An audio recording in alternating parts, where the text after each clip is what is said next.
वो लड़ती झगड़ती थी, शोर हंगामा करती थी। एक रौनक तो थी घर में। अब तो इस सन्नाटे से मुझे खौफ सा आने लगा है। कभी कभी सन्नाटा तोड़ने के लिए अपने इर्द गिर्द बने खौल को तोड़ना पड़ता है माँ। जिल्ले हुमा की मौत के बाद से आपने अपने आप को एक खौफ के खौल में बंद कर लिया है। पहले उस खौफ से तो बाहर निकले। तुम्हें नहीं लगता कि मुझे इस खौफ से बाहर लाने के लिए तुम्हारी मदद की जरूरत है? मैं हरीम के वालिद से मिलकर हरीम का हाथ मांगना चाहती हूँ तुम्हारे लिए, लेकिन बहुत जरूरी है कि तुम हामी भरो और हरीम से भी उसकी मर्जी पूछ लो। मेरे बच्चे, एक छोटा सा कदम बसा औकात बड़ी बड़ी मुश्किलों से इंसान को बाहर लाने में मदद करता है।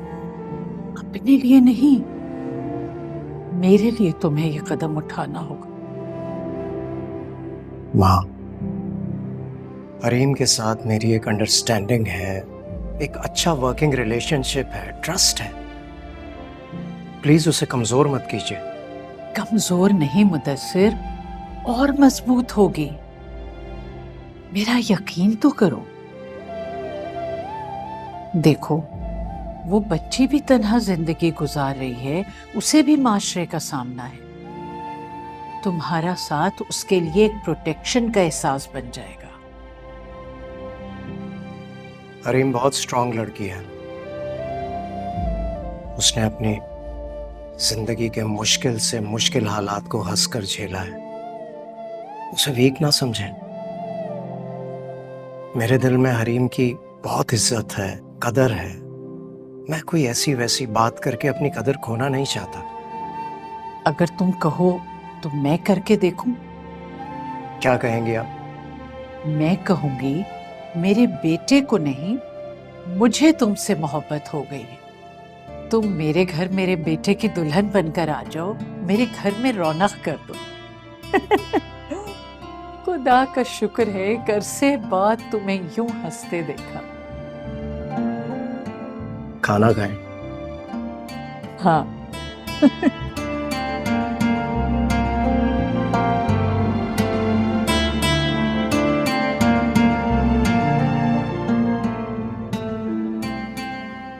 रूफी,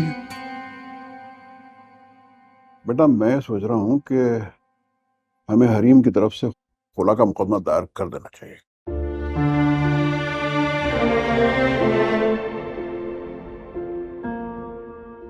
किस लिए अब्बू? क्या मतलब किस लिए बेटा? इस तरह अकेले कब तक जिंदगी गुजारोगी?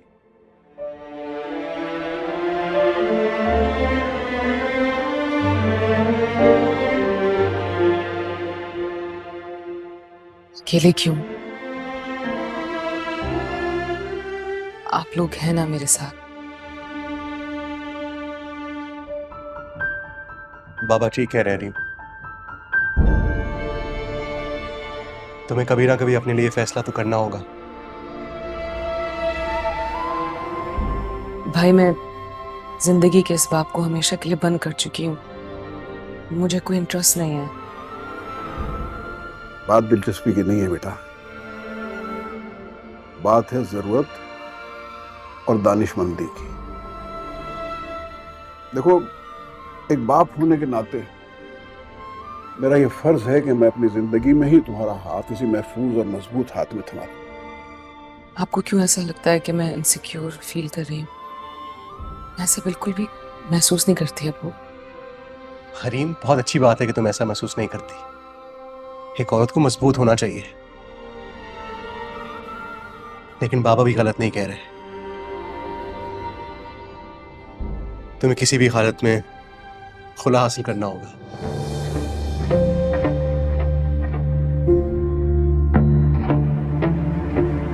बाबा, हम कोर्ट भी जरूर जाएंगे, लेकिन पहले एक दफा मुझे फाइज से खुद बात कर लेने दें। कोई जरूरत नहीं कि इससे मिलने मिलाने की या किसी के सामने गिड़गिड़ाने की। खुला मेरी बेटी का हक है, हम कोई किसी से भीख तो नहीं मांग रहे। आपको फिक्र करने की जरूरत नहीं है बाबा। अब मैं आ गया हूं ना, मैं सब संभाल लूंगा। आप लोगों को टेंशन लेने की जरूरत नहीं है।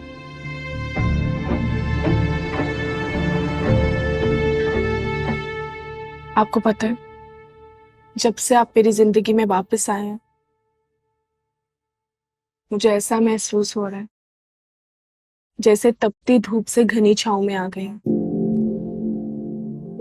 दिल का रिश्ता भी कितना अजीब होता है। इंसान हालात की संगीनी, वाकयात की तलखियां भूल जाता है। अब आप मेरा साथ छोड़कर कभी नहीं जाएंगे। इस दिल ने इतने सदमे झेले, ये नहीं झेल सकूंगी। कैसी बातें कर रही हो लाइबा?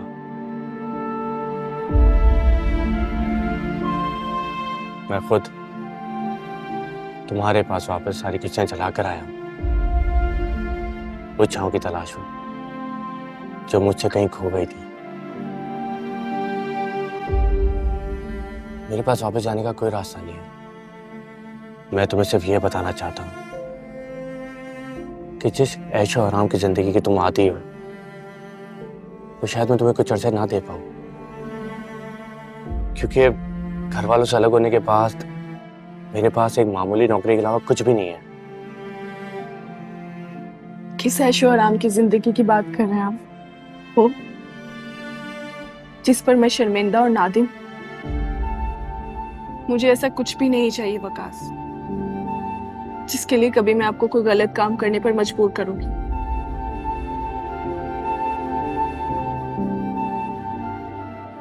मुझे बस आपका साथ चाहिए। आप मेरे साथ होंगे तो एक वक्त की रोटी और अगले वक्त की भूख भी मुझे कबूल है।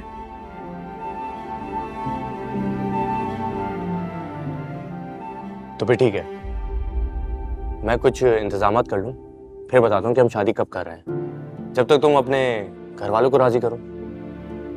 देखो लाइबा, मैं नहीं चाहता कि मैं तुम्हें अपनी मोहब्बत तो दूं, लेकिन तुम्हें तुम्हारे बाकी रिश्तों की मोहब्बत से महरूम कर दूं। वकास, मसला सिर्फ मम्मी का है। डैडी तो हमेशा से मेरे साथ है।